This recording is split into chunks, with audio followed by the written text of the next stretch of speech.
think. Hold on 1 second. Okay. Thank you. This, I noticed, because they moved this giant TV.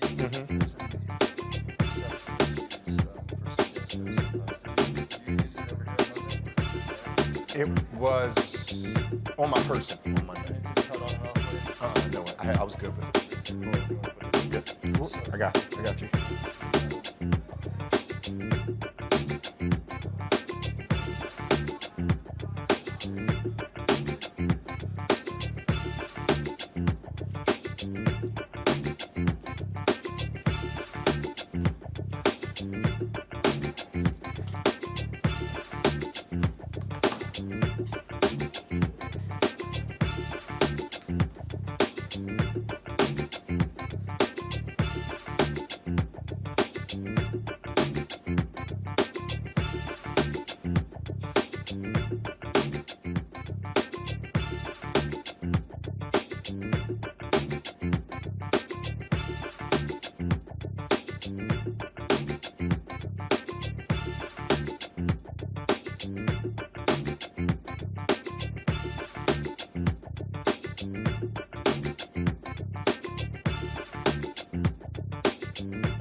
Black Star Network is.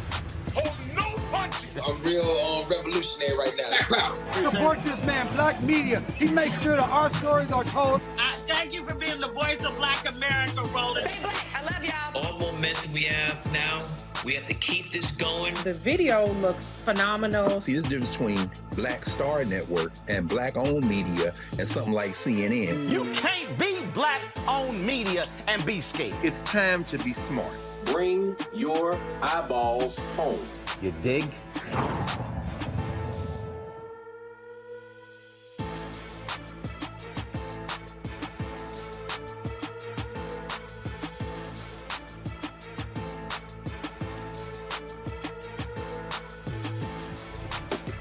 Hey, what's going on, family? It's Wednesday, February 16th, 2022. I'm Ray Baker, in for Roland, who, as you know, is in Liberia for its bicentennial celebrations. We'll look at those festivities a little later in the show. But here's what else we have coming up tonight on Roland Martin Unfiltered, streaming live on the Black Star Network. A Maryland law firm is taking on Prince George's County's police department on behalf of 4 plaintiffs who each claim they were victims of police brutality at the hands of former PGPD corporal. Attorney Malcolm P. Ruff will tell us about this mass action federal civil rights lawsuit. It was the second day of testimony in the federal hate crime trial of the 3 white men convicted of murdering Black Georgia jogger Ahmaud Arbery. We began with an FBI analyst describing racist posts by one of those defendants. We'll take a look at those posts presented to the jury. New Jersey Governor Phil Murphy is calling for an investigation of what appears to be excessive force used on a black teen. When you see the video, we'll let you be the judge. And in our Tech Talk segment, an app that could help curb food waste and hunger all at once. You know our people are looking out for us. We're going to have all that and much more. As our good Roland would say, it is time to bring the funk right here on Roland Martin Unfiltered, streaming live on the Black Star Network. Let's go. He's got it. Whatever the miss, he's on it. Whatever it is, he's got the scoop, the fact, the find. And when it breaks, he's right on time and it's rolling. Best believe he's knowing. Putting it down from sports to news to politics. With entertainment just for kicks, he's rolling.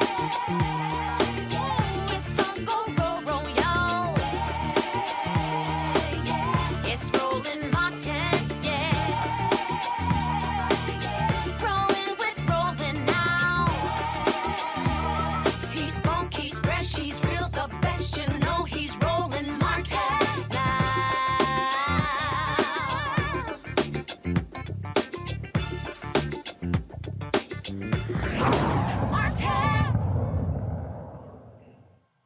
A Maryland Police Department is under investigation and scrutiny for the excessive force of one officer on more than one person.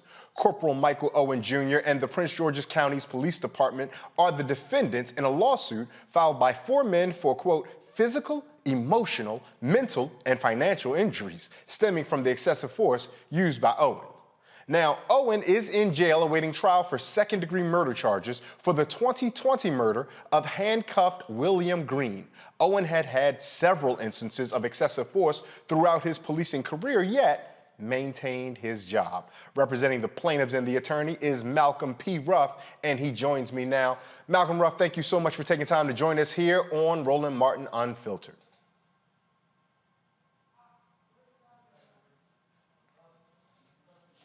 Malcolm, I think we're going to have a little bit of technical difficulty with your audio. You take a moment to get that audio resolved for us, and we'll just go over one more time with this. Oh, we have him back again. Malcolm, thank you so much for joining us. We're glad to have you.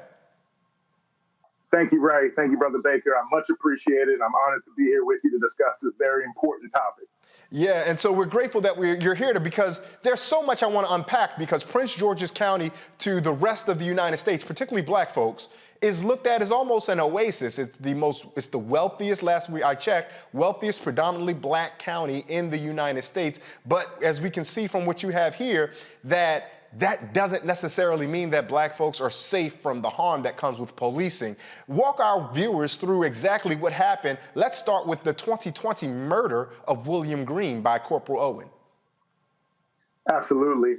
our firm has been deeply involved in investigating instances of police brutality that have occurred, and we've come to find that Prince George's County has been one of the most prevalent counties with police brutality, going as far back as the 1960s when they were believed to have been members of the KKK within the ranks of the PGPD, as well as very untoward tactics that they would take towards Black people.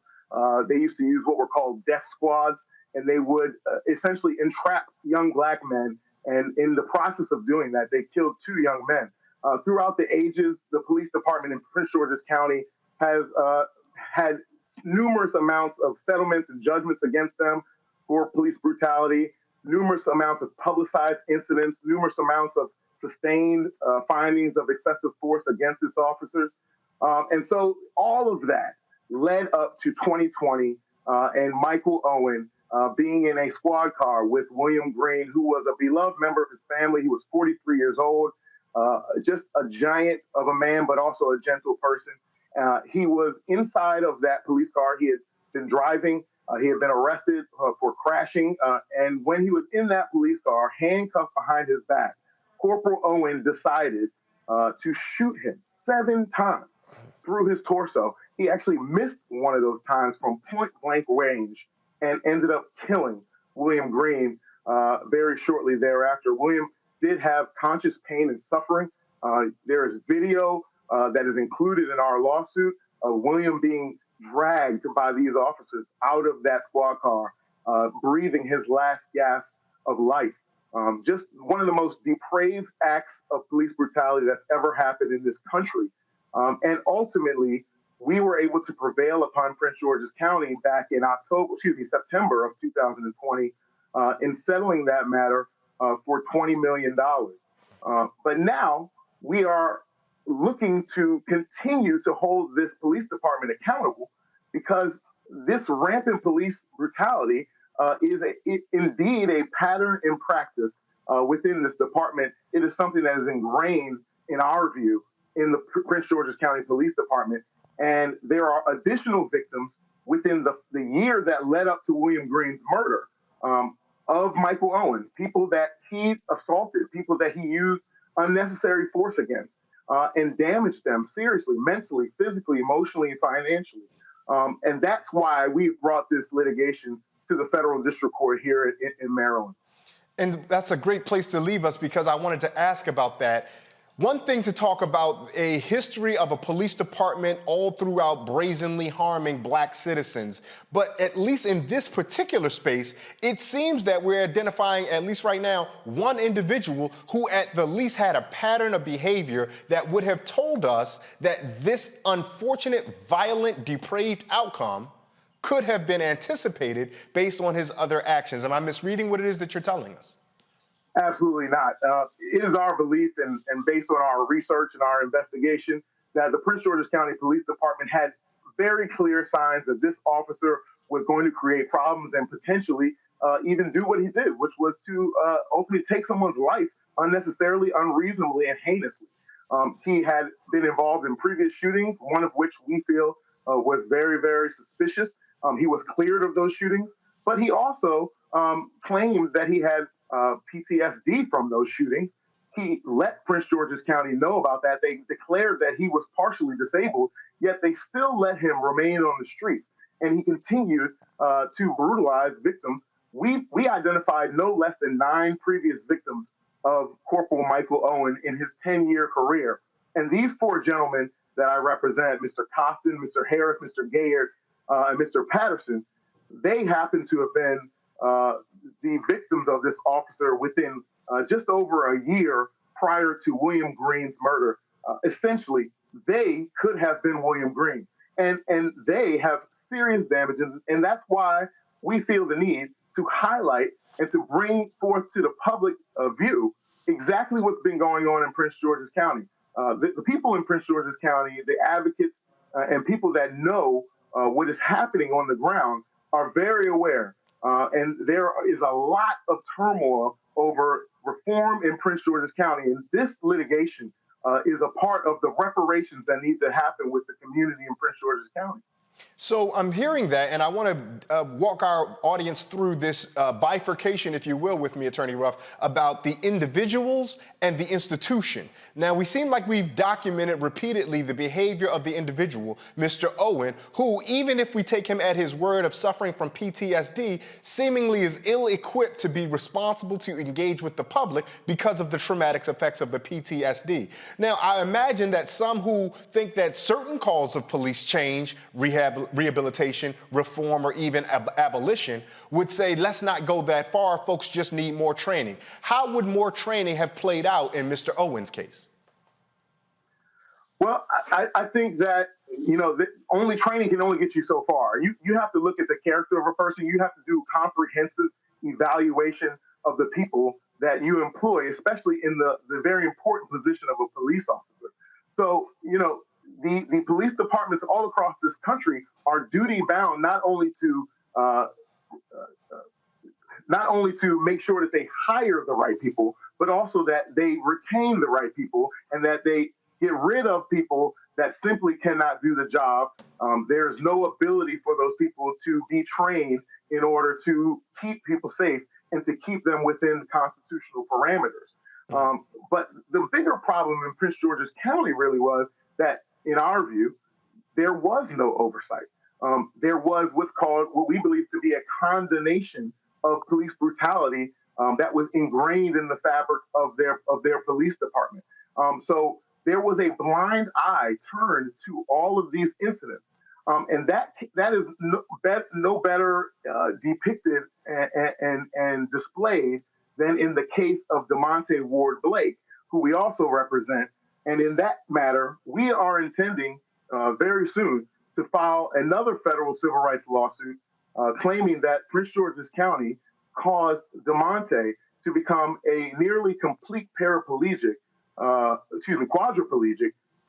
by being slammed on his face by a Prince George's County police officer at a routine traffic stop.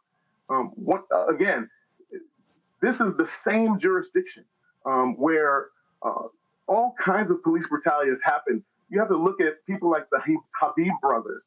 Look at all of the instances of police officers who have had the opportunity to just completely violate the constitutional rights of county citizens. We have a complaint that identifies all of these historical references of police brutality, and I would encourage people to look at that complaint. It's publicly available, and it just shows the pattern and practice of police brutality and acceptance of the treatment of the citizens of Prince George's County, especially those who are black and brown people. Now, Attorney Ruff, I'm going to bring my panel in just a second, but I have one more question for you before we go to the panel. And that was, we talked about the individual responsibility, and you began to allude to the institutional responsibility then.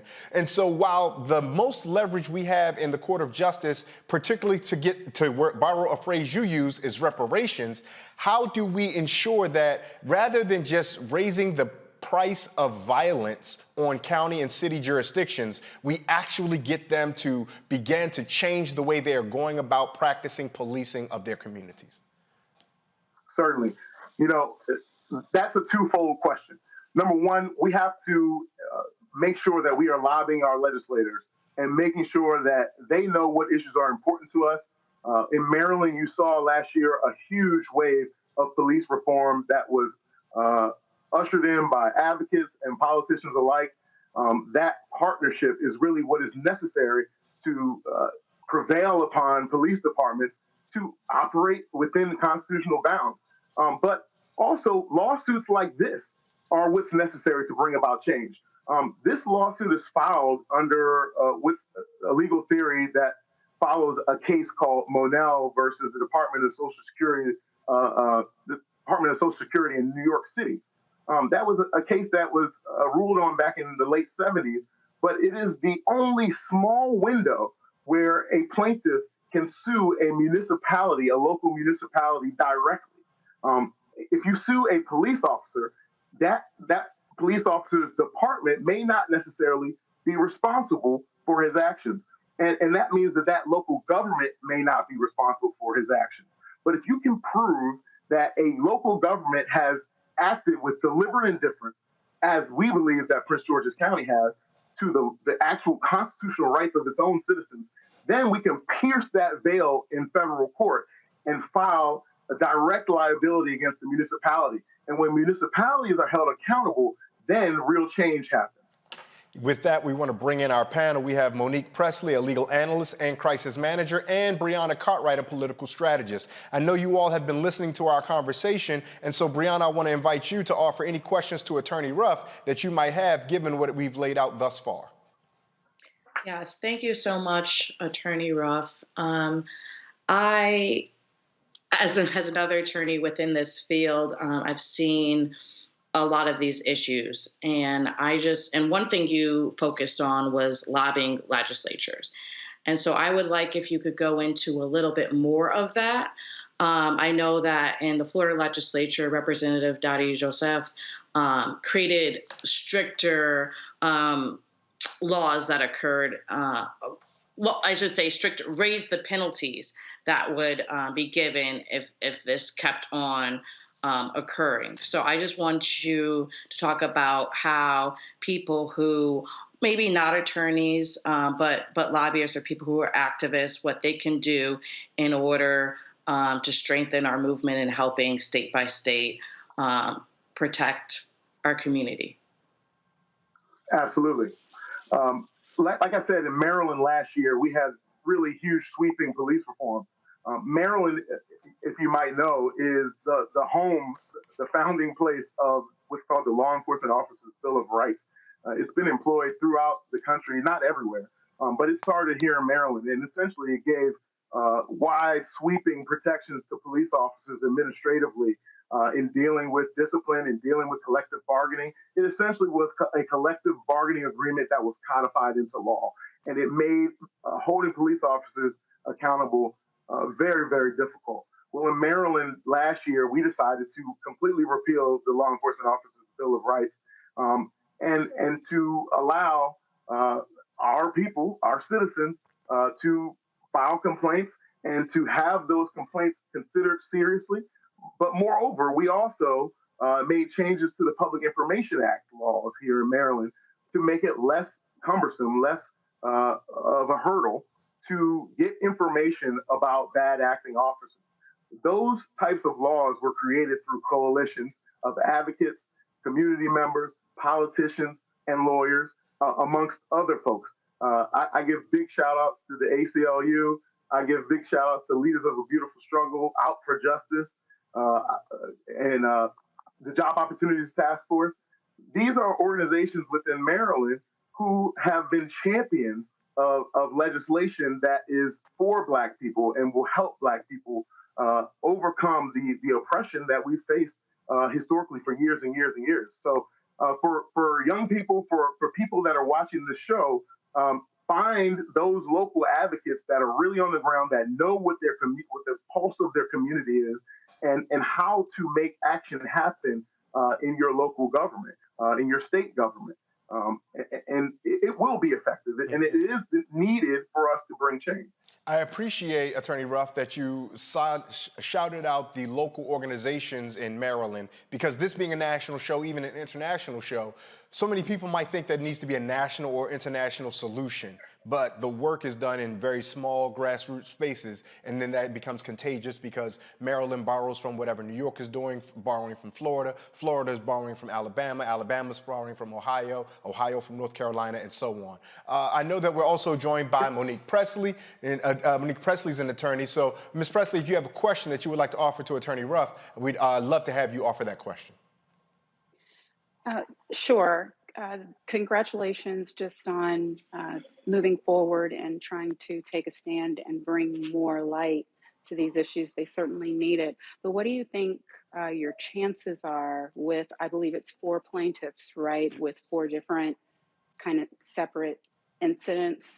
Do you believe that this one is going to settle as the prior one did for this officer, or are you actually looking to go to trial? I mean, when we file lawsuits, we are always prepared to go to trial. I am prepared to go to trial in this matter, and the county, I believe, is going to be defending the case indicated that they want to move to sever the matters and to make them each individual cases. We are going to be contesting that motion along with some other motions that they filed. But at the end of the day, these cases need to be heard in court. These cases need to be heard by juries in the federal district court. So we are absolutely prepared to go forward, whether the cases get severed or not, in each one of the cases, because we believe that they were absolutely instances of police brutality. One of the instances I would just highlight happened to a father of two who was in a parking lot trying to fix his niece's car. This officer, Corporal Owen, came into that parking lot looking for a shooting suspect, and he happened to detain these people who were innocently fixing a car. And my client protested being detained, and ultimately he was thrown to the ground, choked by this officer multiple times, and thrown in jail, charged with all kinds of unlawful charges, wrongful charges, which were all dismissed. But that type of incident creates real mental turmoil in the minds of people, especially Black people. We have been oppressed so long and so hard to have a Black officer who is assimilating the majority culture within his department, just utterly violate him in front of his children, in front of his niece. Those types of incidents, those types of facts need to be heard in a courtroom. And we absolutely intend to take this all the way to a jury and to a verdict. I'm grateful that Ms. Presley asked that question because it was such a precise and incisive legal question. And because from the outside, we as an audience would think that, well, of course, all four should be heard together because they demonstrate the pattern, they demonstrate how things work, they demonstrate that it was an institutional or systemic failure. But if we began to sever each of those complaints, then each one may be attended to for a different nuance or reason. So I appreciate Ms. Presley offering that question and you, Attorney Ruff, for answering it. Before we get out of here, Mr. Ruff, is there any way that if folks want to continue to find or follow what it is that you're working on with regard to this case about the upcoming lawsuit that you said we should keep an eye out for, how can folks do that? Absolutely. You can obviously go to our webpage. Our firm is Murphy, Falcon, and Murphy. It's www.murphyfalcon, Murphy like Murphy Brown, Falcon like the bird.com. Or you can check me out on Facebook or Instagram. I'm Brother Malcolm ESQ on Instagram, Malcolm Ruff on Facebook. We are looking to uphold the rights of Black people in Prince George's County, and especially with the upcoming lawsuit that we intend to file on behalf of the estate of DeMonte Ward Blake, a young man who was, again, like I said, slammed on his face, nose broken, C4, C5, C6 broken, instantly on impact, and became a complete quadriplegic for 653 days before he passed away of other causes. That case is something that the people of Prince George's County need to be aware of. The people of Prince George's County need to hold their administration accountable for, because there was nothing reasonable about that case. And that family needs to be made whole for what happened to their son by Corporal Bryant Strong, who, just like Corporal Owen, is facing criminal charges. And I just have to give a quick shout out to the state's attorney's office in Prince George's County, which is led by Aisha Braithwaite. They have been true champions of holding police officers accountable, charging police officers when they see that unreasonable conduct has happened. And that's exactly what we need from prosecutors all across this country. But please stay abreast of where we are in these cases, especially if you live in Prince George's County or in the DMV area. These are important issues that affect every Black person and how we live and our quality of life and how our rights are upheld within our municipalities. So I very much appreciate the opportunity to talk to your audience. Brother Ray, I love you so much, my friend, and I appreciate everything you do for Black people. And to Brother Roland, thank you very much for allowing me to be here with you all today. Before we go, Malcolm, we wouldn't be right if I didn't ask you just to lean back just so subtly so everybody can see your lapel pin, because now that Brother Roland, the Alpha Phi Alpha brother, is off in Liberia, and we got these Phi Beta Sigma brothers sitting inside his house, we're going to chant Phi Beta Sigma. And particularly, Brother Malcolm, after the disappointing and quite honestly abhorrent behavior of our fraternity brother Daniel Cameron in Kentucky, it is good to see a Sigma man on the job using law for justice and for good for black people. So I appreciate you for that. Thank you so much, Malcolm Ruff. We'll be sure to follow what's going on and making sure that we hold those folks in Prince George's County responsible for what they do. Thank you for your time. Thank you. This is Roland Martin Unfiltered on the Black Star Network. We'll have much more coming up later. We'll be right back.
Don't you think it's time to get wealthy? I'm Deborah Owens, America's Wealth Coach, and my new show on the Black Star Network focuses on the things your financial advisor or bank isn't telling you. So watch Get Wealthy on the Black Star Network.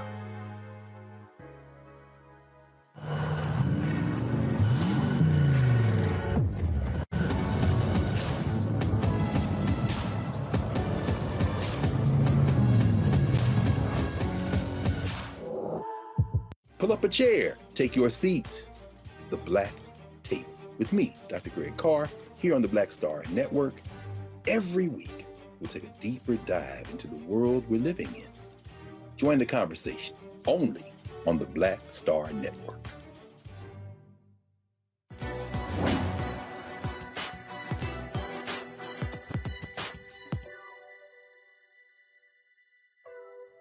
All human beings are born free and equal in dignity and rights.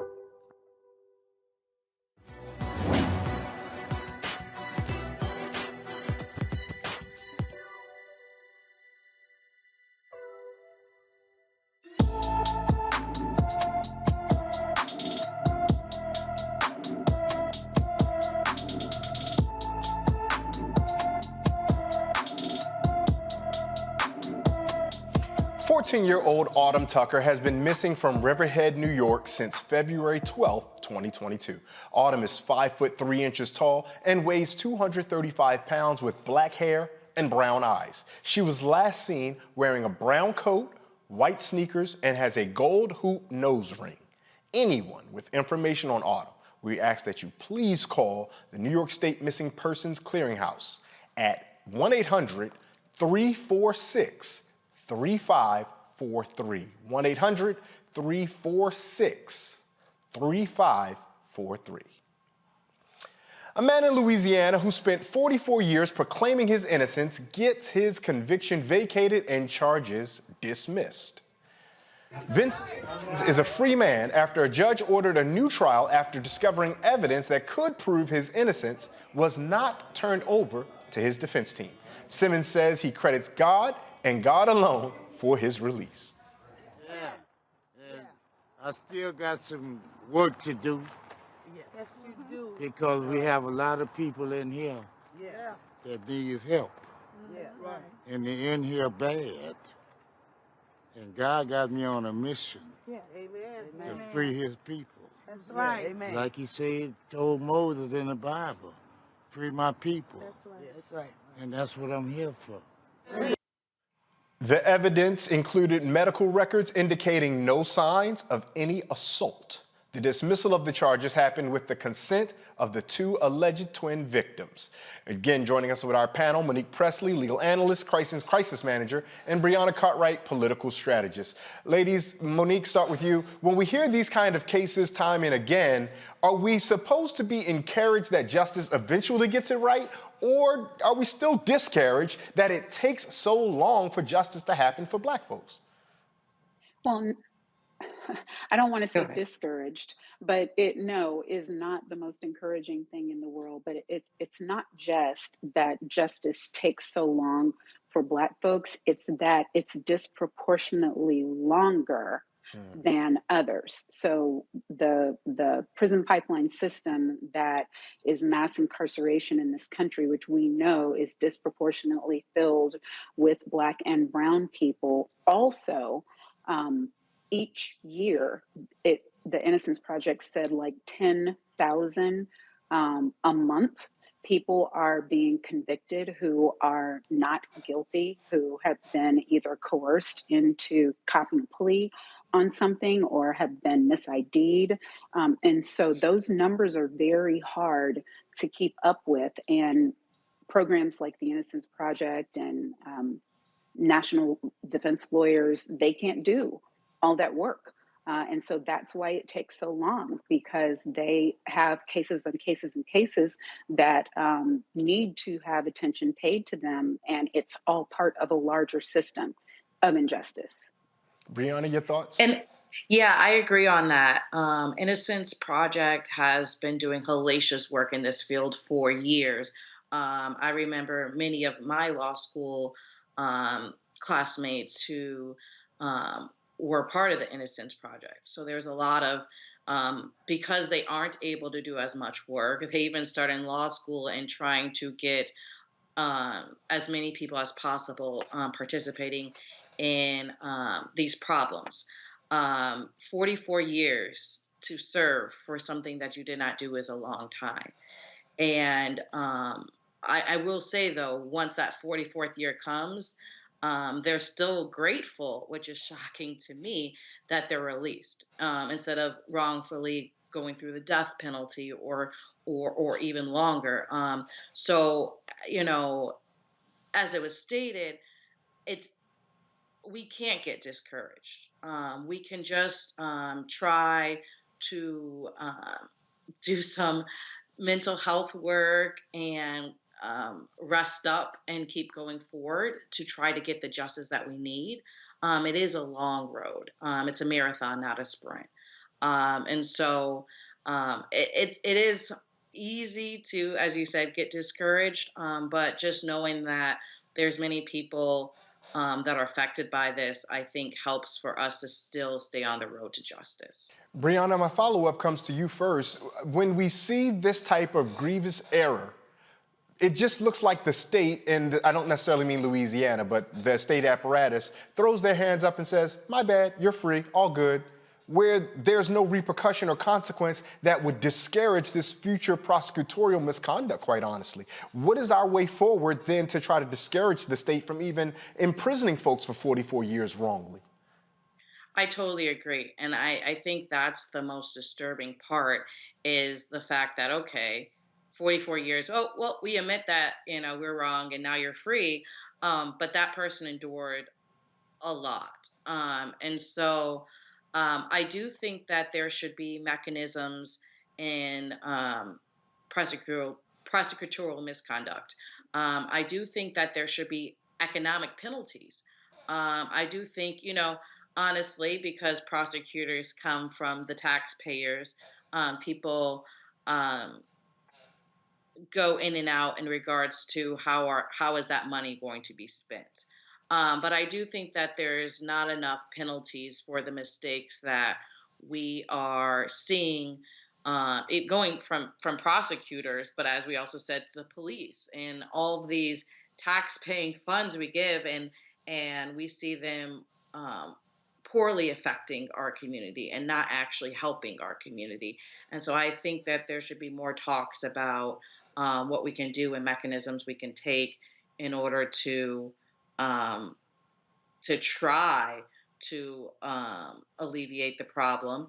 And honestly, after 44 years, that transition back into society is hard in itself, even as an innocent man, right? They've been already ran through saying things that weren't true, getting a job, the going in 44 years later to then try to figure out where do you start your life. A lot of things have happened in 44 years, including this technology that we're doing right now. And so just making more proactive community choice to actually integrate them, to financially get them back on track. As Attorney Ruff said, talking about reparations. And so I think there's a lot that needs to happen. I don't think there's a concrete answer, but it's very sad to see. We appreciate that. Moving on, there's a story from New Jersey that most of us probably have seen now from social media. The New Jersey officials called for an excessive force probe after a shocking video shows police using extreme measures to stop a fight in the mall. Take a look at this. Right now. Go right now. Go right out there. Go right out there. You're talking to an individual. Get up. Go outside right now. Go outside right now. You're talking to an individual. What are you going to do? You know I can have my face. Oh, shit. Come outside. Oh, shit. Yo.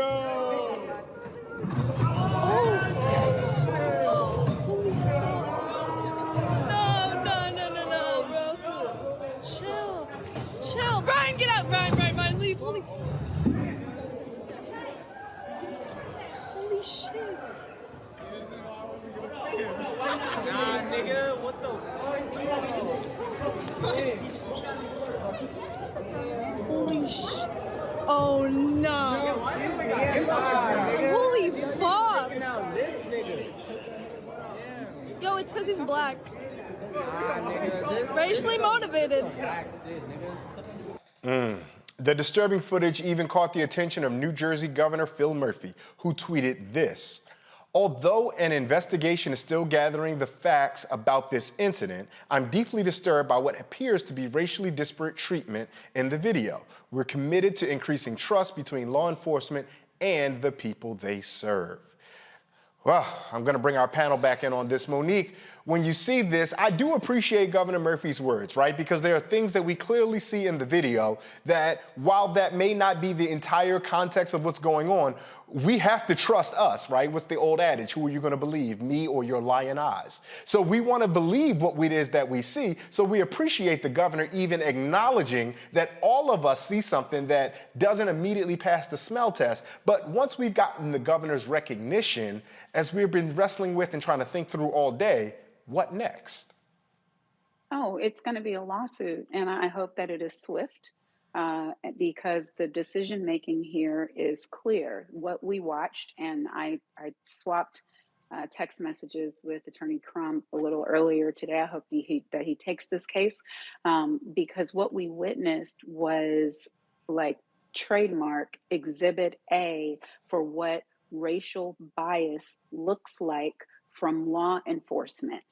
We see enough of the video to see, one, that the white young man was likely the provoker, at least that's what it looked like in it, and that they too were both fighting. So even if the officers came up to it late, all they could see was two fighting, and to pull one away and put him on the ground face down and into the strips and to just sit the other one down like they're their boy.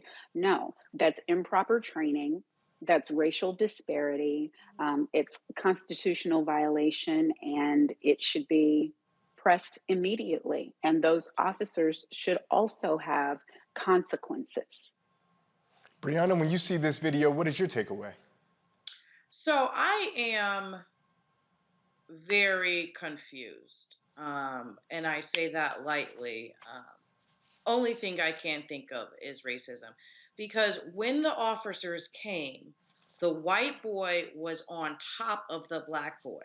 They pulled the white boy off, which means that they could see that, at least that he was fighting too, whether or not he won in the fight, even though, like, it was stated, it seemed like he was provoking it, thus why he was at the top, et cetera, et cetera. But that officer, who was a woman, as you see right there, just had him sit down while she went to go finish cuffing the black boy. That to me makes no sense whatsoever, because the white boy who started stuff is just sitting there watching the other guy get handcuffed and walking away. And so, I mean, I still see him standing here. I do not know the full story. Maybe then they take the white guy away and question, and maybe don't put him in handcuffs, just kind of like how we saw Dylan Roof get Burger King after shooting us up. I'm not quite sure what happened after. I can only comment on this video. But the fact that we see in that moment the differences of breaking them up and who gets penalized is very troubling in itself. And so, to me, the governor's words is not enough. People know how to read talking points. They've been hurting our community for a while. They'll pretend like it isn't a problem, but at the end of the day, police, the governor, the politics, it's all an institution, and they're perpetuating it by letting this go slow. So, like it said, this needs to be a lawsuit, and this needs to go and be solved very swiftly. Monique, you're an attorney, and I can anticipate there may be others who are more supportive of the police in lock and step and blankly, who may say that we, even here and having this discussion about what we see in these 25, 30 seconds of video, are being a bit premature because police have split decisions to make. They don't know who may or may not have a weapon in that situation. There are so many variables. How would you respond to those folks who say that we perhaps are being out of step by even offering our analysis on that little bit of information? Well, look, for over a decade, I worked as a line litigator and then a senior litigator in the civil division defending a municipality. And here's what I can say. For whatever threat assessment they made, it would have had to be the same assessment for both. If you don't know if there are weapons there, then that's a reason to secure both of them. If you don't know who was the initial agitator, that's a reason to secure both of them. There's no calculus in which, based on what we saw in the video, it would make sense for the one to respond by, like I said, putting the black boy in the prone position while the other sits the other one on the sofa. There's just not any justification for that. And from what we're hearing from one report, the young black boy remained in handcuffs for 30 minutes before he was released. We appreciate you sharing that light, and I'm grateful that those in the audience who may be considering the opposing views of pausing for a second have an opportunity to hear, particularly for someone who worked representing various institutions and municipalities. Now, a California cop is cleared of any criminal wrongdoing for shooting and killing a homeless black man in 2020. Deputy Eduardo Duran and his partner, Deputy Jonathan Israel, suspected Kurt Andreas Reinhold was jaywalking and approached him. Reinhold said he was not jaywalking, and Duran and his partner eventually placed him on the ground. During the encounter, Israel said Reinhold was reaching for his gun. His partner, Deputy Duran, shot and killed Reinhold.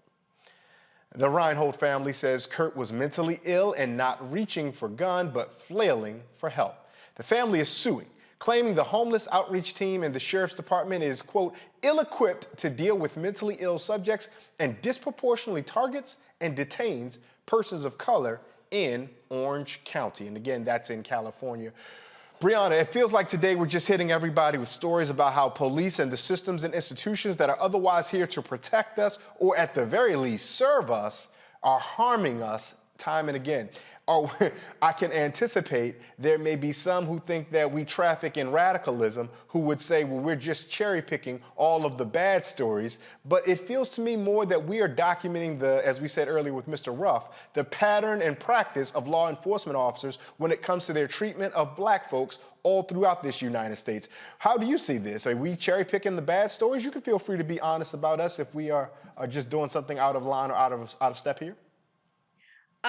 I think that, Black America in itself has a lot of bad stories, and it needs to be highlighted. And I think these are issues that are not even nearly talked enough. So we can concentrate on, police doing ill will to the Black community. But within this story particularly, I want to highlight the mental health aspect, because we've seen it time and time again.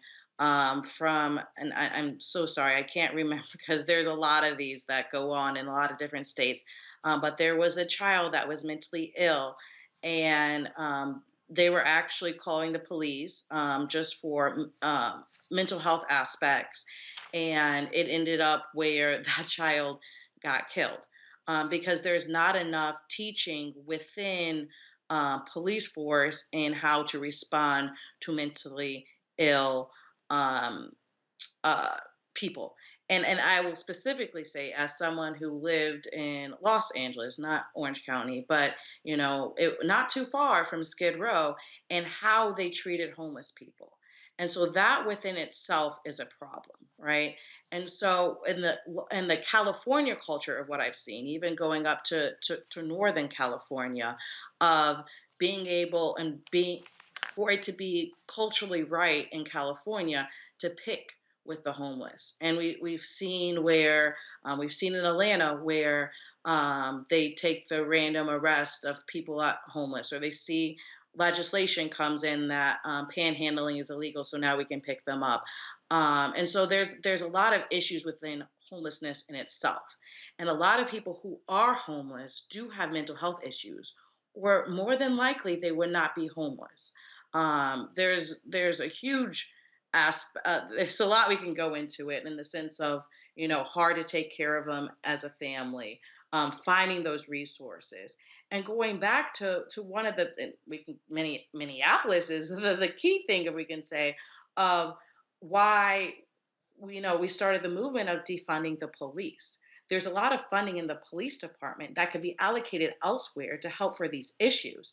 But if you go through the larger story of this particular problem, he said he was jaywalking. Then we realized he wasn't. But he was talking to the officer, and even if you heard what was said on the body cam, he was already wanting to instigate, right? And that's the problem in itself.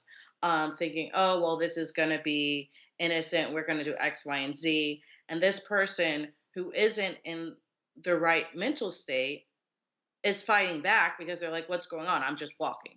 And they're like, oh, no, you're jaywalking. He goes, no, I'm not. And yes, he should not have been stopped, first of all. And the fact that this police officer has gone off because they said he handled his gun, he shouldn't have been stopped in the first place. They picked on him because there was a red light and they were crossing over on a red light, and he shouldn't have. But really, they were just trying to pick on someone, and that's a problem in itself. We don't see enough of the stories where police are actually there in time of need and helping our community.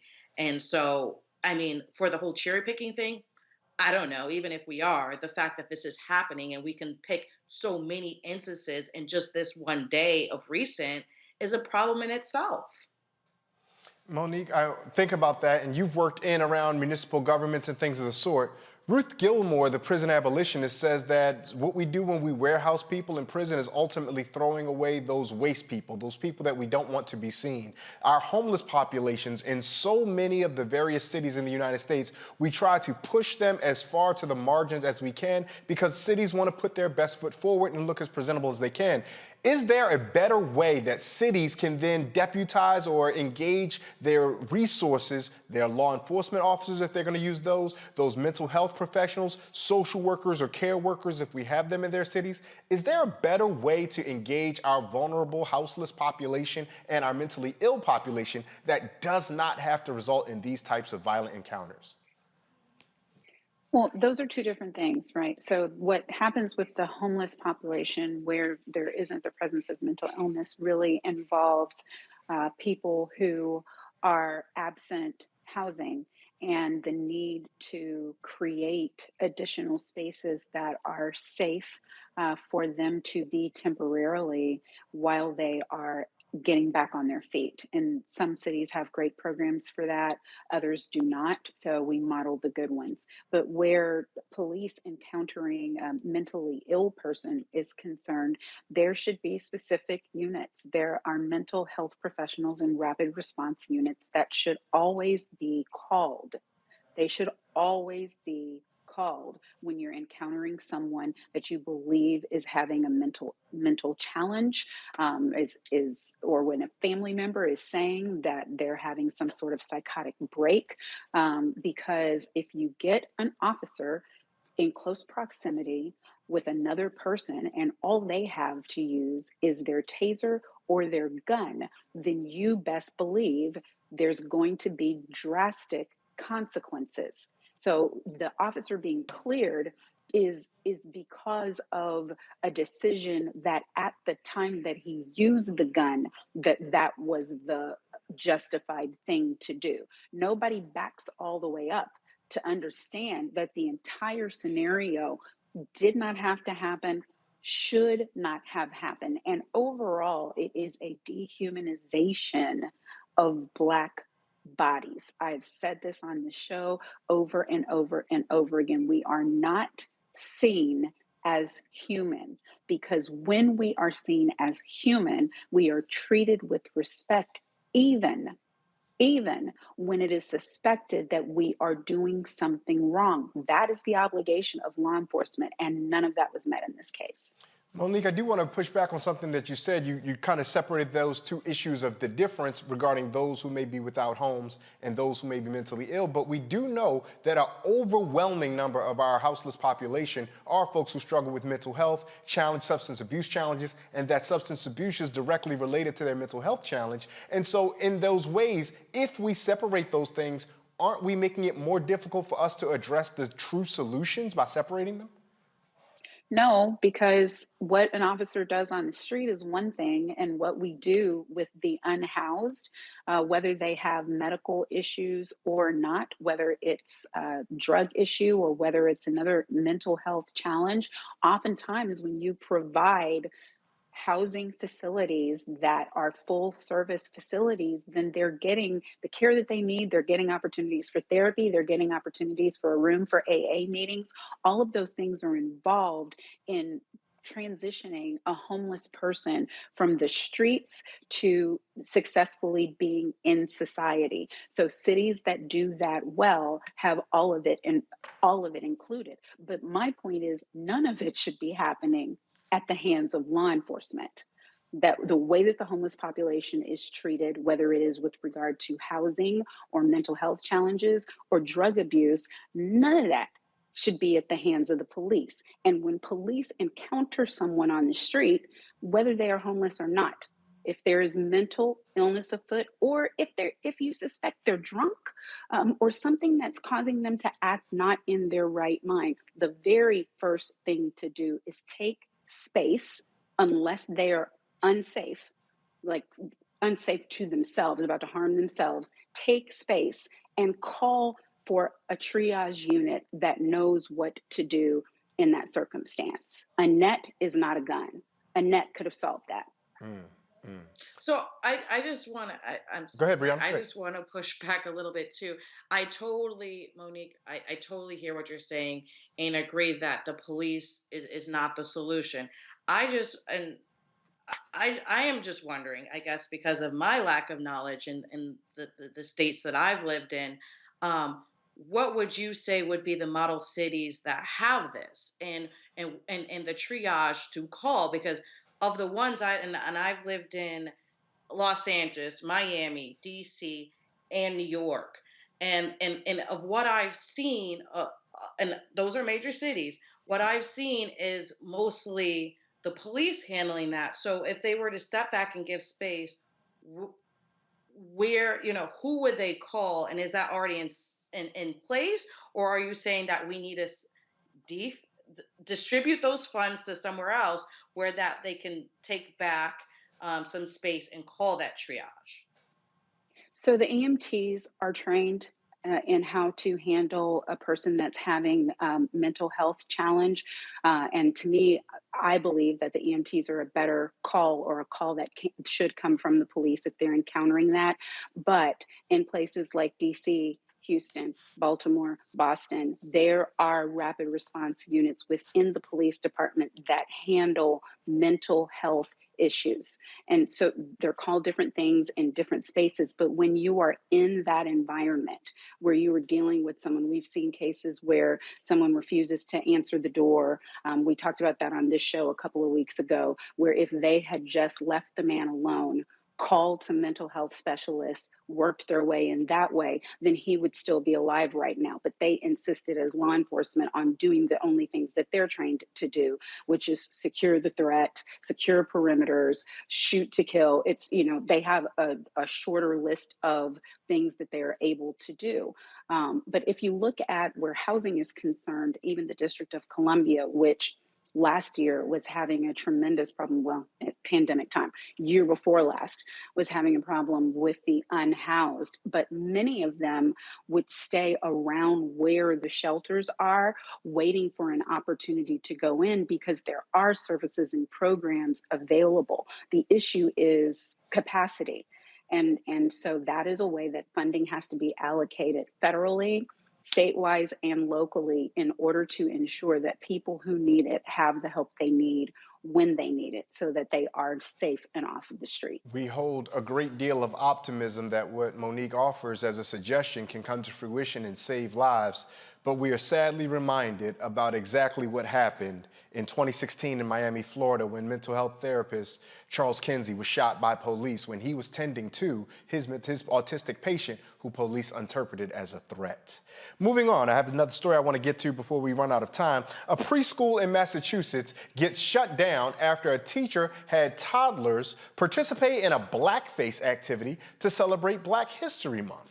The now fired teacher believed having children create and wear black masks was a beneficial part of the Black History Month curriculum. The IC Kids Montessori School is now closed to ensure student safety out of fear of protests after pictures of the activity made their way around social media.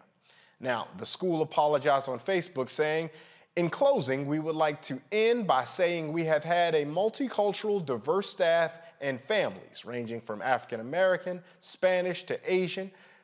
This indeed was not our intent. Said staff member did not execute curriculum in the manner trained to do so, resulting in this negative impact in light of the daycare center. In the event that we reopen our doors, all staff will be trained in diversity and creating curriculum for the birth to 5-year-old age group.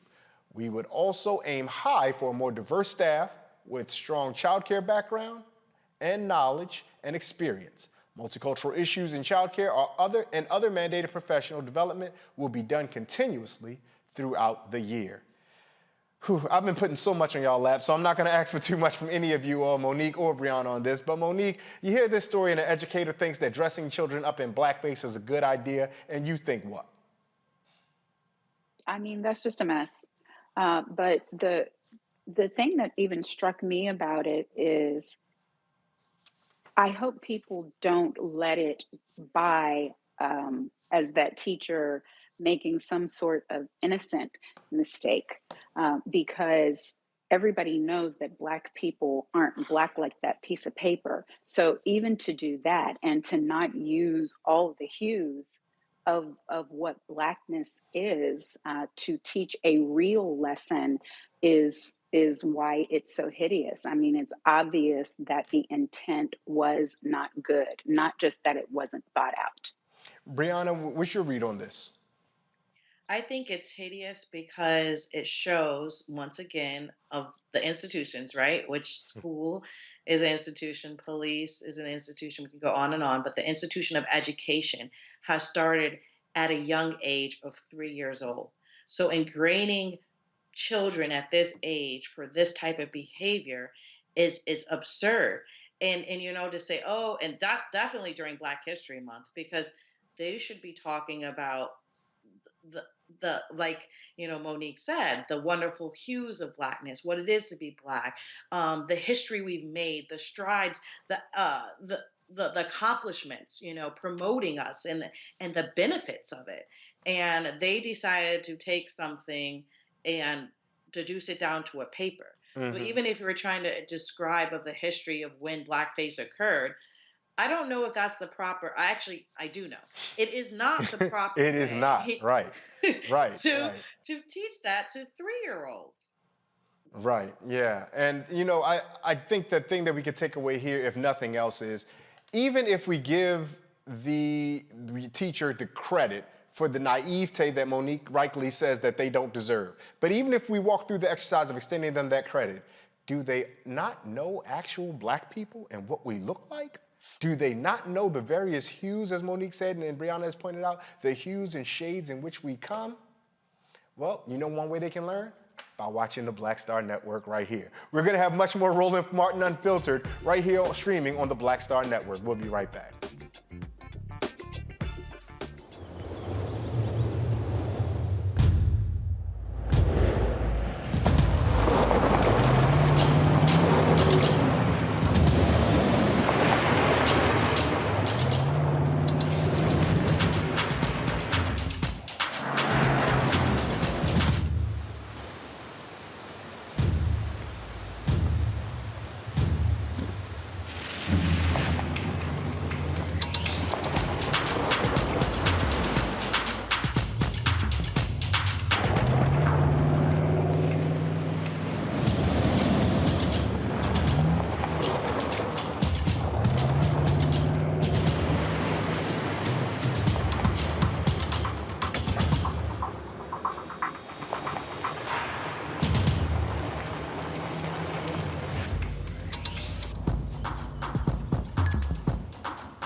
Hi, I'm Dr. Jackie Hood Martin, and I have a question for you. Ever feel as if your life is teetering and the weight and pressure of the world is consistently on your shoulders? Well, let me tell you, living a balanced life isn't easy. Join me each Tuesday on Black Star Network for A Balanced Life with Dr. Jackie.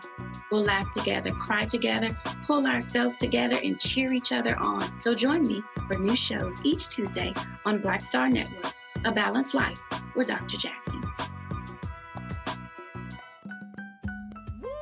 We're all impacted by the culture, whether we know it or not. From politics to music and entertainment, it's a huge part of our lives, and we're going to talk about it every day right here on The Culture with me, Faraji Muhammad, only on the Black Star Network. Hey everybody, it's your girl Lunel. So what's up? This is your boy Earthquake. Hi, I'm Chaley Rose, and you're watching Roland Martin Unfiltered.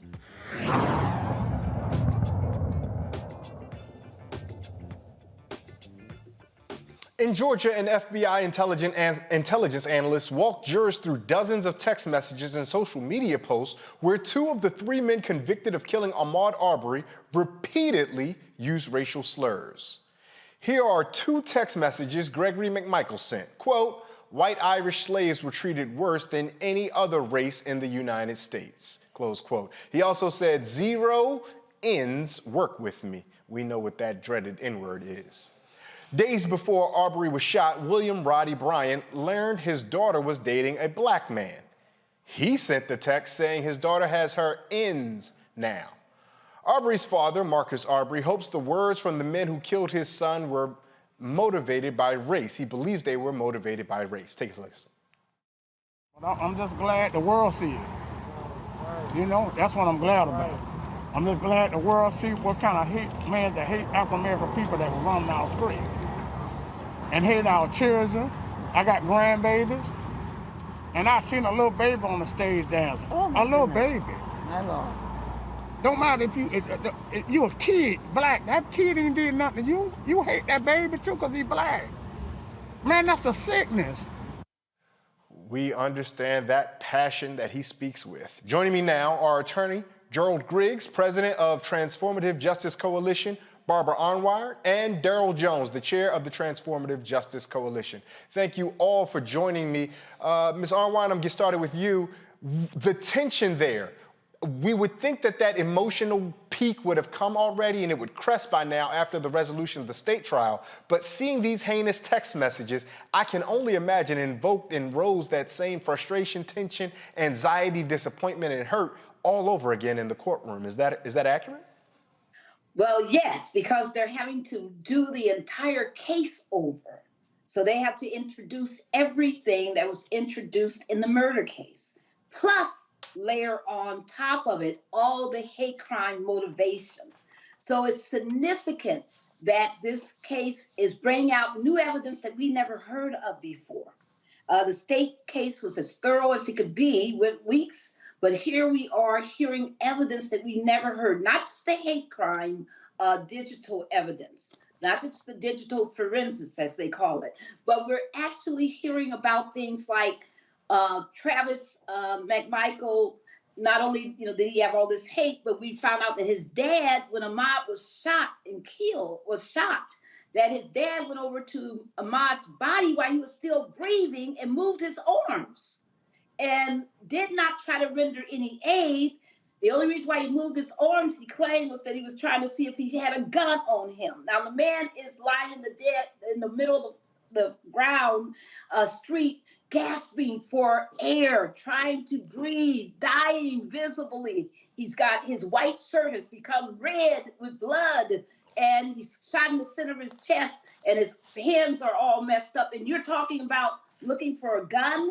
You couldn't even render a bit of aid to this man. It is just sickening. And then to see the father, furthermore, on tape laughing hours later with the police, laughing as he's being interrogated, talking about buying guns and how much pleasure he takes from it. And then when he's talked about Ahmaud, he just acts like he's talking about a piece of paper, like it's nothing. I mean, it is just the saddest, evilest thing I've seen in years. I mean, we know hate exists. We know how vicious it can be. But to actually see how these guys yearned, wanted, were on the internet begging for the opportunity to kill somebody black is just terrifying. Mr. Jones, when we dredge all of this up, we know that we ultimately want justice, but it feels like we're reproducing harm. Are we dragging folks, like our audience, ourselves even, the Arbery family, are we dragging them through pain and anguish again? Is what we're gonna get on the other side worth what we're living through in this moment? And thank you for that question. One of the big things that people need to understand about this federal hate crimes trial is this. The reason that the family pushed for it was because in order for this country to heal, it first had to acknowledge what's there. What this federal hate crime is doing is stuff that did not come out in the state court is now coming out in the federal court. So all the heinous acts, all the emails, the text messages, the nastiness, the racist, all that vitriol that's there is now dripping out. And in order for us to move forward as a nation, we've got to deal with what's there. And that's what this federal hate crime is all about. So no, I don't think that that covering it up and not having this trial somehow moves everyone forward. It doesn't. You've got to expose the hate that's there in order to deal with it. And that's what this federal hate crime is doing. And that's why we applaud the family so highly for taking this this bold stance to be certain that, here's a great example. Emmett Till's mom could have kept that casket closed and no one would know the hate that went to Emmett Till. But she elected to open the casket because she wanted all the world to see. That's the same thing that the Arbery family is doing here. They're opening up so everyone can see the hate that killed Ahmaud. Attorney Griggs, often we hear about the federal hate crimes, and charges, and those are often very difficult to prove because it often goes toward intent. But I'm not a lawyer, I'm not trained in the law, so forgive my ignorance. But Mr. Griggs, it seems that when I have text message that says I have my daughter has her N-word now, I don't work with any N's, that seems like we can start to get toward intent. Is it going to take something that damning moving forward to get federal hate crime charges sustained whenever we have these incidences of civil rights violations? Well, hopefully not, but in this case, it's so clear cut. I mean, they put it in black and white. They put it in text messages. They put it in emails. They put it on the internet. And so it's essentially easy for the government to walk you through the mental intent and the thought process of these three individuals. And I think that, this case will be a seminal case to show that we have to push this envelope. We have to have these cases prosecuted. And I applaud the family of Ahmaud Arbery for, as Attorney Jones just said, opening the casket to show in 2020 and 2021 and 2022, these issues are still very relevant. And it's important for the world to see this. So I think that this case will be the beginning of many, many, many more hate crime prosecutions. And that's why I think it's necessary. Mr. Griggs, let me follow up then with this.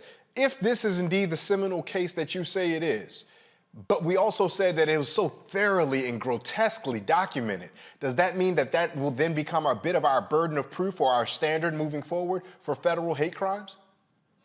No, I don't think so, but I think it will show that it's necessary to have these cases. Again, in the state court case, they didn't get any of this evidence in. And as we continue to hear it, I'm starting to ask the question why you didn't present this evidence. Because in Georgia, it goes to show motive. And this case was precipitated on the basis of race. Now, I understand they didn't need to prove that to prove the murder, but it goes to the very essence of why those individuals hunted Ahmaud. And so I'm happy to see it coming out. Yes, it's painful. Yes, it's ripping a scab open. But again, the country needed to see why Wanda and Marcus fought for 74 days to push back against this cover-up. And now we're starting to see it. This case was always about race. We always knew that something nefarious happened in the Scintilla Shores community, and now the world is getting to see it. Ms. Onward, I saw you nodding your head when Mr. Griggs was making his point about why this wasn't brought up in the case. I'm not a trial lawyer, I'm not a lawyer, but I host a show that has 3 of them on right now. So if you would take a stab at it, how come that we didn't hear about some of these grotesque text messages in the state trial? Because a lot of people are afraid of race. I mean, it's like the third rail to them. And we were actually told during the trial, the murder trial, not to talk about race.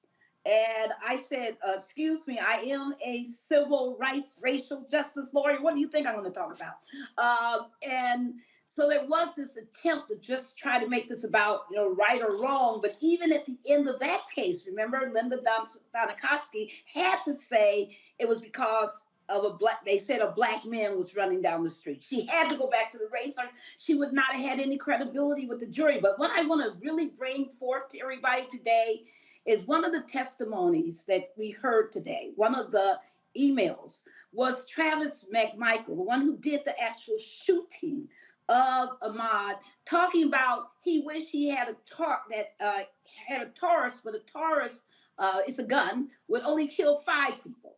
That in fact he needed what was called a SIGA so he could shoot just every black person standing around with his machine gun, that he could just mow them all down. This was the testimony we heard today.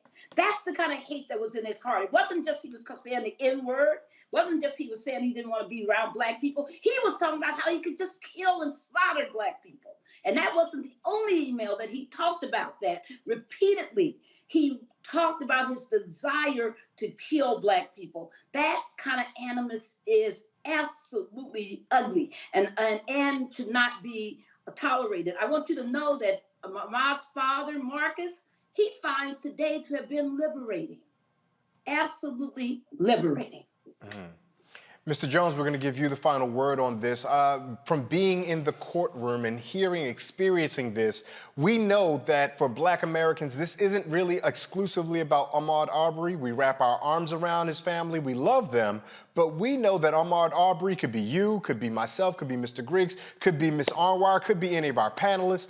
All of our viewers know that there, but for the grace of God go we. And so what tools, what information from this particular federal hate crime trial are you looking forward to being able to take with you that the Transformative Justice Coalition can venture out across the United States to continue to do their work? I think, one of the biggest pieces that we're going to take away from this is the strength of the Arbery family. And what is necessary and demanding of the African American community across the country right now is having that inner strength to be able to come forward and stand up and say, this is happening. I'm not going to let it go. I'm going to fight for justice. And the one statement that I think that Marcus Aubrey, Ahmaud's dad, says it best. He said 100% justice for Ahmaud. And that's what we want for every African American that's in this country, is 100% justice and the willingness and the ability to stand and fight for it. And that's what they're demonstrating, that's what they're representing, and that's where we are. And this is also a voting rights case. Don't get this twisted, right. everybody. Absolutely. This is a voting rights case. Absolutely, Here. absolutely. Oh, Ms. Anwar, before we let you go, please explain that. Walk that through, because I think it's an important point, and I don't want to be pedantic and insult our audience's intelligence, but I also want folks to be able to see the connection from this hate crime to this point of voting that you're talking about, because for so many it can be a disparate connective point. Yeah, and what Barbara is speaking of with the voting rights perspective is that Jackie Johnson was the state's attorney that was in charge in this case when it began. She refused to arrest the officers. She refused to have the officers brought in. She wasn't going to prosecute the vigilantes. She wasn't going to have the vigilantes arrested. So she was up for re-election at that point in time. She had promised the family, the Aubrey family, that she had their back. She lied to them. The police department lied to them continually. They weren't going to do anything because one of the defendants in this case was a former investigator out of Jackie Johnson's office, a former police officer in Glenn County where this murder occurs. So what happens? Here's what happens. She's up for re-election. She's beyond the point of having anyone to file against her. She's running unopposed. So the Arbery family and the community go out and they get the votes, they get the signatures, they petition and get the signatures to get another person on the ballot. They then work like the Dickens to get that person to the first time in the Glenn County history to have a sitting prosecutor defeated. That all came from the Arbery family and the Brunswick community that was determined because of what had happened, because of Jackie Johnson. And now where are we? Jackie Johnson is being prosecuted, and you can rest assured that the Arbery family and the Transformative Justice Coalition will be here during that prosecution. So vote, people. So vote. Can I add one thing else? Go right ahead, Mr. And so it also was the strength of resolve of the Arbery family, not only to vote out Jackie Johnson, but to change the law. And so, as Barbara so eloquently stated, and my brother Darrell Jones said, this was a voting rights case because they used their pain and turned it into purpose and power and changed the law and the course of justice in Georgia. They got a Republican governor to repeal a slave period law. The citizens arrest law was repealed and removed, and a hate crimes enhancement in Georgia was passed. So they turned their purpose and their pain into purpose and power and ultimately changed the course of Georgia history. So that's why we have to understand that there is a continuous path in this particular case that shows how you can be motivated to change the law and to hold people accountable. That's what your viewers should take out of this case. And we will continue to press towards justice, as Barbara has said, not only for the federal case, but also the case against Jackie Johnson. And don't forget George Barnhill, who penned the letter that justified the killing. Right. Thank you. And now also, guess what? In Missouri, they just introduced this week the Ahmaud Arbery Act. Yeah, which would get rid of their citizens' arrest statute. Absolutely. So it's a movement, right? Right here on Roland Martin Unfiltered. Yes, ma'am. Right here on Roland Martin Unfiltered, we had the state senator who introduced that bill the day he filed the bill. Breaking news. We had that person on the day he filed the bill. So we're grateful for him. We're grateful for you, Ms. Anwar. We're grateful for you, Attorney Jones. We're grateful for you, Mr. Griggs. Thank you all so much for your time and continue the good work. I'm going to pivot quickly to our panel just for a quick word. Ms. Presley, Ms. Cartwright, I want to hear from you on this because one of the things that was instructive to me was the ways that we saw that this turned not only to a critique or a protest in response to harm done, but the voting rights piece that we saw and the penalties now that we have because of it. Ms. Presley, I'll start with you. Are there other ways that we as a community, when we respond to police violence, to vigilante violence, to racial violence, can make a direct pivot into how that we can change that electorally or politically? It should not be in response to police violence or in response to something that happened that's wrongful in our community. What we need to do is take our local citizenship, our state citizenship, as seriously as we take federal elections, because state elections, frankly, are how we end up with attorneys general, and those matter, right? And local elections, in most cases, are how we end up with the prosecutor, the DA, and those matter. And as you heard from my sister Arnwine, the prosecutor in this case, the former one, was running unopposed. And a lot of times that is happening because our people are not continuously engaged. So that's what it has to be. We can't wait for the next dead body in the middle of the street.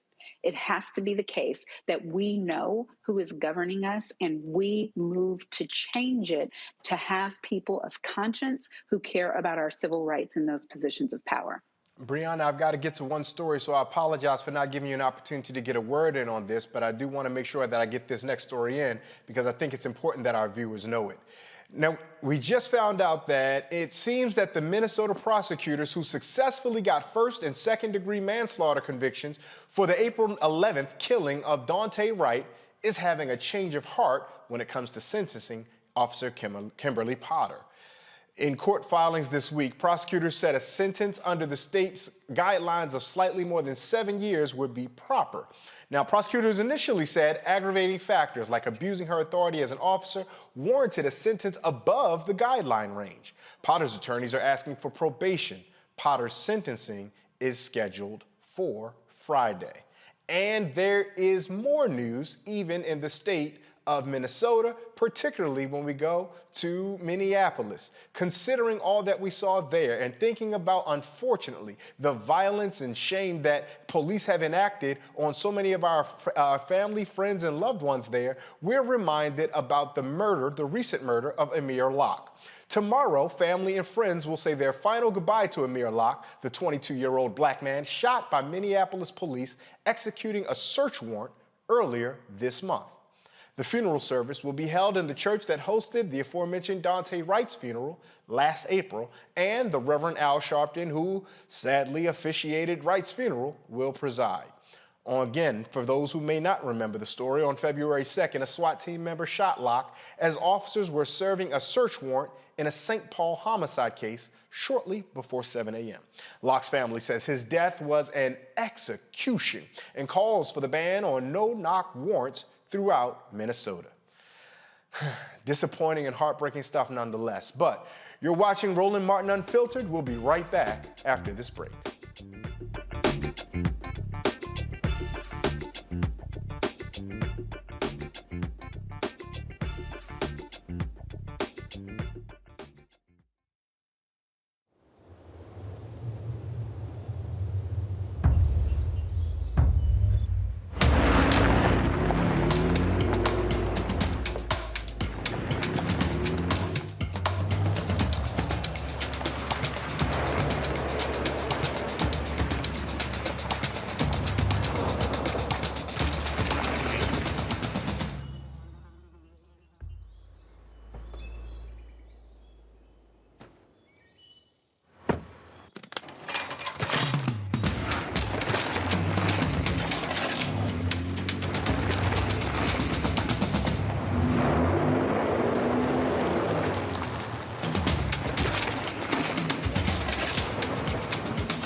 Don't you think it's time to get wealthy? I'm Deborah Owens, America's Wealth Coach, and my new show on the Black Star Network focuses on the things your financial advisor or bank isn't telling you. So watch Get Wealthy on the Black Star Network.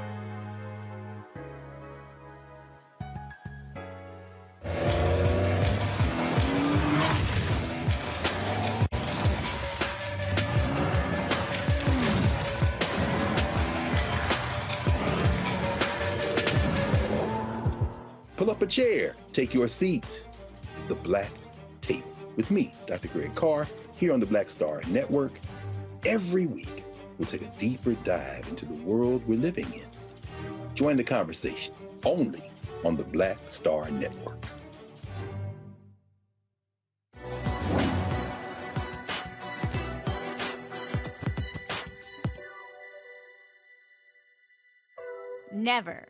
Never let a person know you're frightened.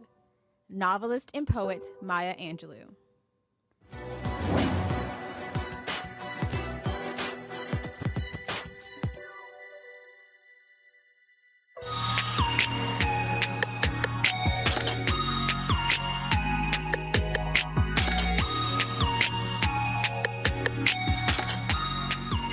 Today, during the bicentennial celebrations, our own Roland Martin participated in the 43rd annual Monrovia Day in Liberia. Take a look. All right, so how we doing? Doing good? And it's hot too.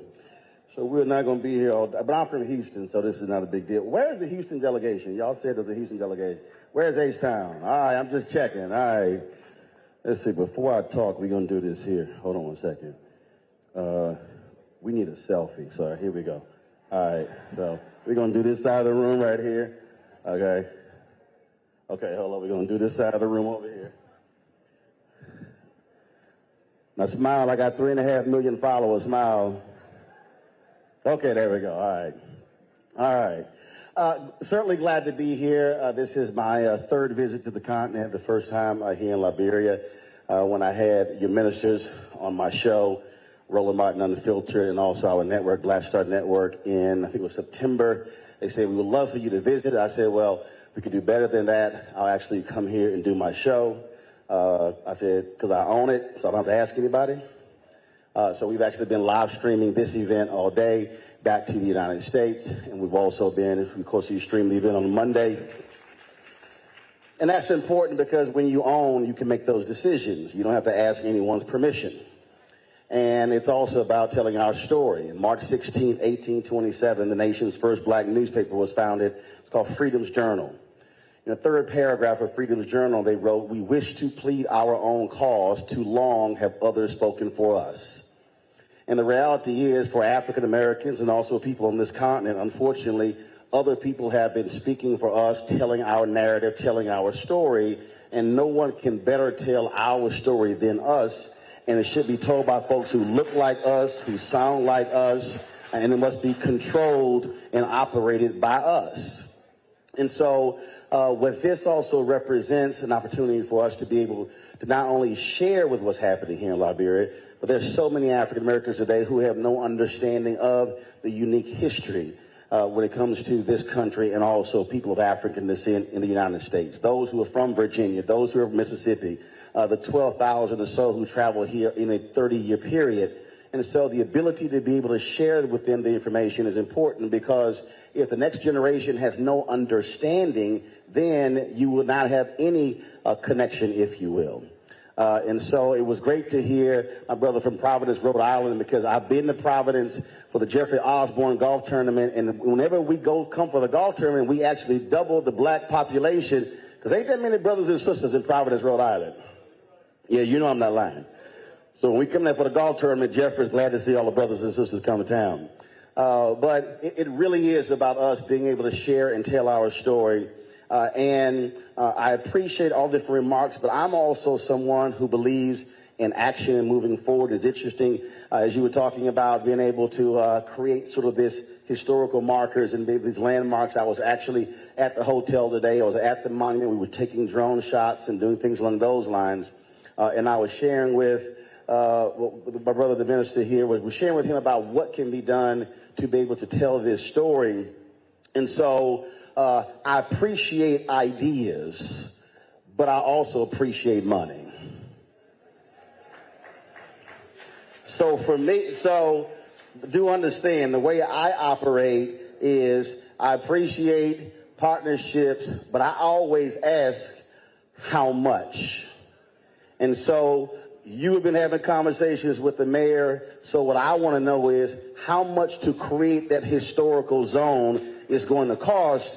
So then when we're back in Washington, D.C., and we're having conversations with members of the Congressional Black Caucus, Speaker Nancy Pelosi and Senator Chuck Schumer, then we can ask how much to put in the budget, be allocated to actually pay for that.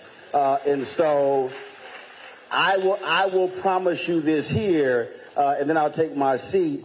Before I leave on Tuesday, after I interview your president on Monday, I want to leave here with that number, because trust me, anytime any of those cabinet members and when the president, the vice president comes on my show, I will be specifically asking them to allocate for that amount. So you just let me know how much. And that's what we call Black Power.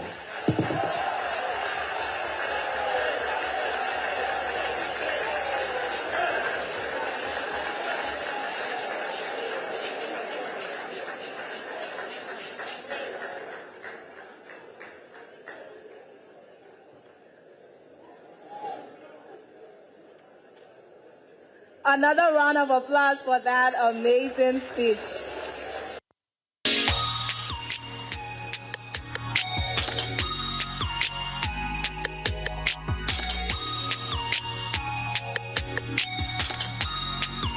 You can watch the entire 43rd Annual Monrovia Day in Liberia celebration on the Black Star Network, as well as all of the bicentennial events.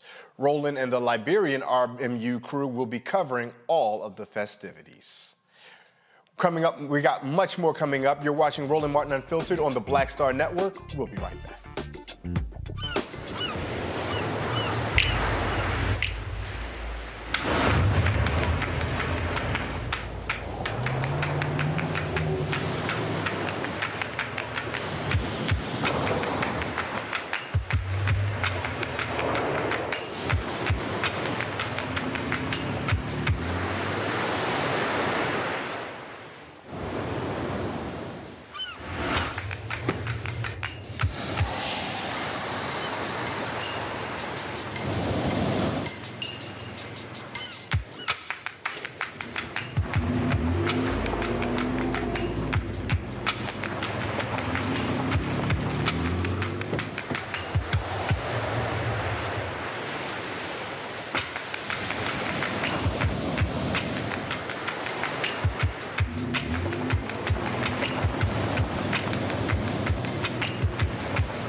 Hi, I'm Dr. Jackie Hood Martin, and I have a question for you. Ever feel as if your life is teetering and the weight and pressure of the world is consistently on your shoulders? Well, let me tell you, living a balanced life isn't easy. Join me each Tuesday on Black Star Network for A Balanced Life with Dr. Jackie.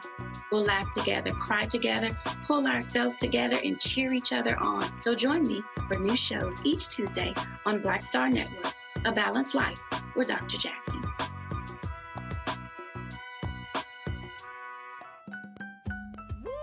We're all impacted by the culture, whether we know it or not. From politics to music and entertainment, it's a huge part of our lives, and we're going to talk about it every day right here on The Culture with me, Faraji Muhammad, only on the Black Star Network.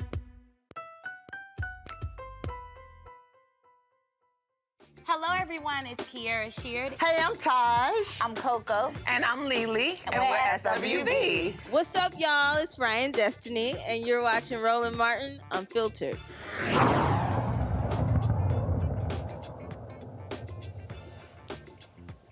President Biden has rejected a request by former President Trump to block White House visitor logs from January 6th committee investigating the siege on the United States Capitol.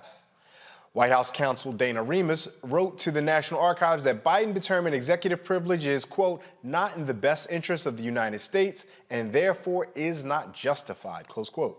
It is not clear detailed that these logs were or what is not clear in the details what these logs were or what they could reveal to the January 6th committee. Joining us again, Monique Presley, legal analyst and crisis manager, and Brianna Cartwright, political strategist. Brianna, I'm gonna come back to you. I did cut you off, so I wanted to make sure I give you opportunity to chime in. These logs are seemingly vital because they can help with whatever connection that may be necessary to associate the Trump White House with the insurrection and mutinous attempt from January 6th. Do you think that the Biden administration is acting in the best interest of the United States by not classifying these logs, by not saying that it's protected by executive privilege? Absolutely. I think President Biden is doing the right thing in this. I can't see how protecting the logs will help. And we need to get more answers. It's been a long time now. It's been over a year. And I personally know people who were affected on January 6th. And so I don't see how it's a national interest to protect who came in.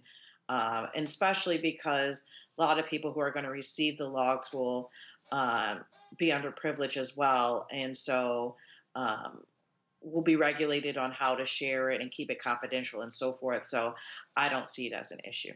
Monique, is there anything legally that President Trump or any of his allies could try to push for that would make this executive privilege, even though the president does not see it as such?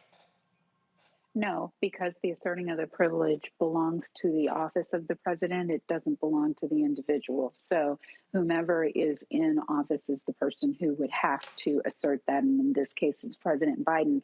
But beyond that, the logs before that last administration were routinely public records. The Trump administration is who changed that in the first place because they wanted those things to be kept secret. So this really is just correcting course, as President Biden has had to do in so many other things. It's amazing that the idea of correcting course looks like a step toward justice, or depending upon one's view, a step toward radicalism. Moving on, there's another story I want to draw our audience's attention to. Nearly 1,500 New York City workers lost their jobs for refusing to get the COVID vaccine. The city required employees to show proof of vaccination by February 11th. These employees had been on unpaid leave for more than 3 months, and about 900 of the terminated folks were from the city's Department of Education. Now, although some parts of the nation have relaxed mask and vaccine mandates, we still have more than 79 million reported cases and over 950,000 deaths. Monique, I'm coming back to you. 9/11 was a horrible day in American history that saw nearly 3,000 Americans, at least in New York City alone, meet their ultimate fate. And yet COVID is causing nearly 3,000 deaths daily in the United States, and we're moving forward. And as we see in New York City, more than 1,000 public employees are unwilling and refusing to get the mandate, and then are simply willing to lose their job over it. And beyond the question of those public employees suffering the consequences of their work, does it feel to you that Americans, by and large, are just tired of the pandemic, so we're going to start behaving as though it's not there anymore?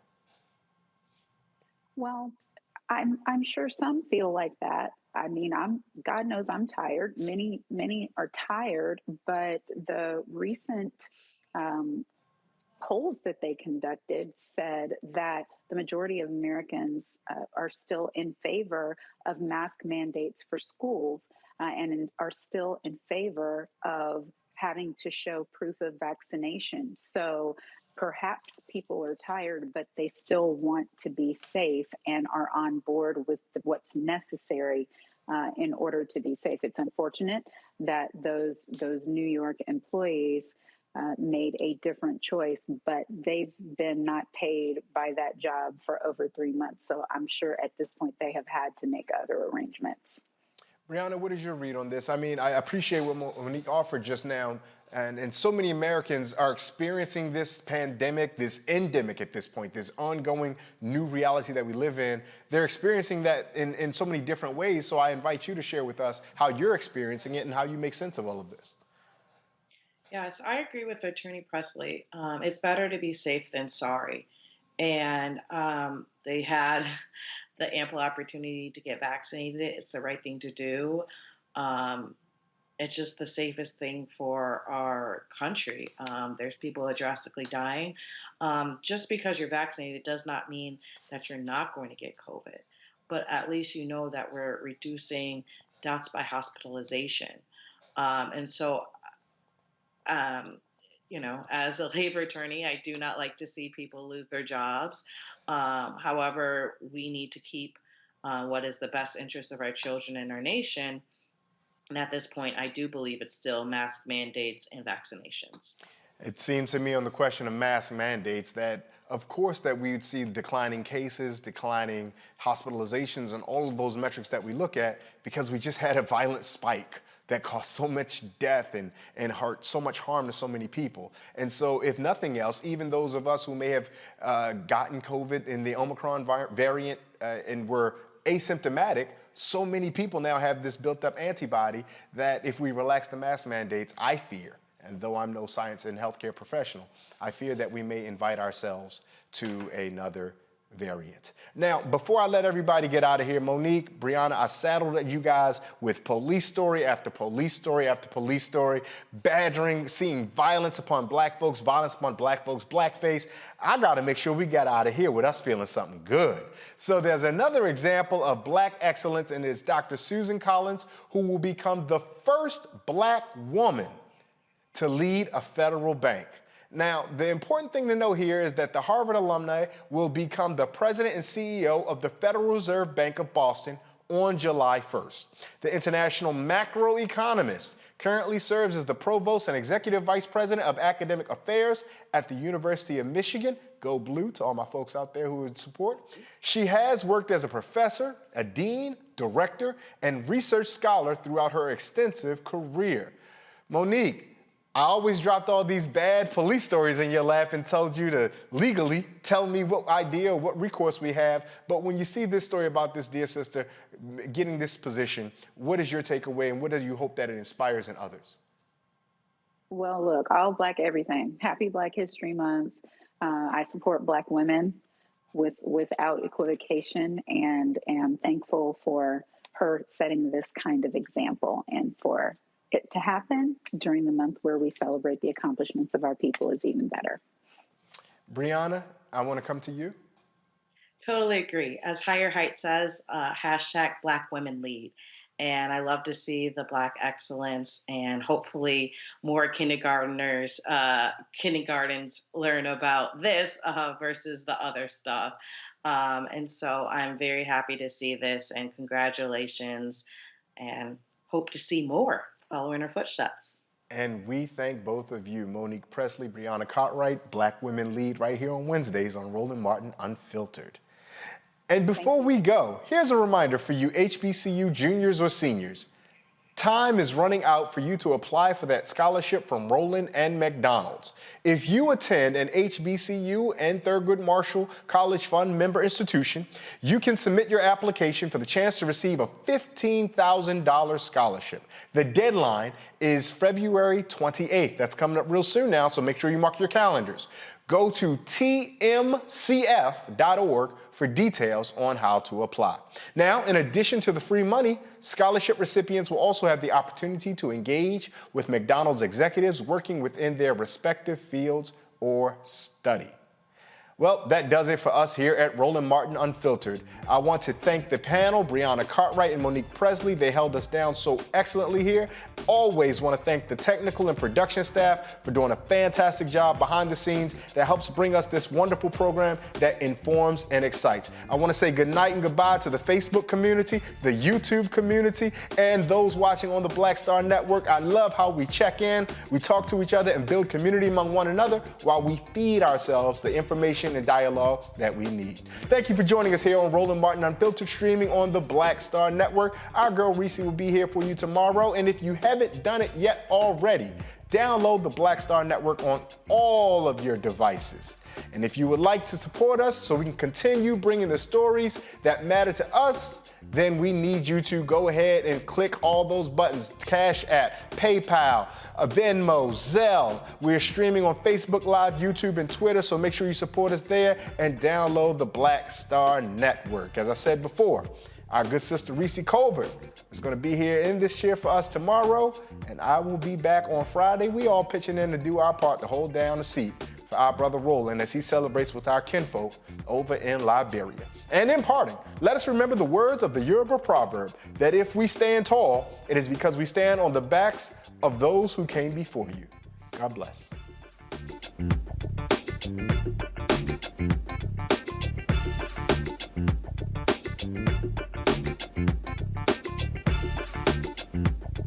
Bye.